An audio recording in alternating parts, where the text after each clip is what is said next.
ఒక్కసారి మునగాకు rice try చేసి చూడండి. ఇంత సింపుల్గా చేసి ఇంత టేస్టీగా ఉంటుందని మీరు కూడా ఊహించరు. ఒక్కసారి తింటే మళ్ళీ మళ్ళీ చేసుకోవాలనిపిస్తుంది. ముందుగా తాజాగా ఉన్న మునగాకును తీసుకుని శుభ్రమైన నీళ్లతో బాగా కడగండి. ఇప్పుడు కొమ్మల నుంచి లేత ఆకులను మాత్రమే తీసుకుని చిన్న చిన్నగా కట్ చేసుకోండి. ఈ మునగాకు రైస్కి అసలు మ్యాజిక్ ఈ స్పెషల్ మసాలాలోనే ఉంటుంది.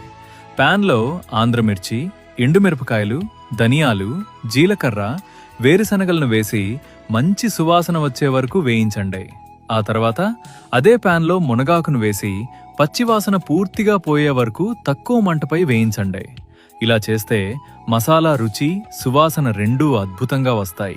ఇప్పుడు ఈ వేగిన మిశ్రమాన్ని మిక్సీ జార్లో వేసి మెత్తని పొడిలా గ్రైండ్ చేసుకోండి. మరో ప్యాన్లో నూనె వేసి ఆవాలు, శనగపప్పు, ఎండుమిర్చి, వెల్లుల్లితో మంచి తాలింపు సిద్ధం చేయండి. తర్వాత ఉడికించిన అన్నం వేసి మనం తయారు చేసిన మునగాకు మసాలా పొడిని జతచేసి బాగా కలపండి.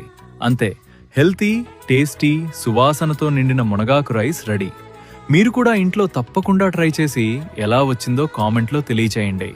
ఇలాంటి సింపుల్, హెల్తీ, టేస్టీ రెసిపీల కోసం రేవంత్ మీట్ మరియు ఈట్ ఛానల్ను ఇప్పుడేడే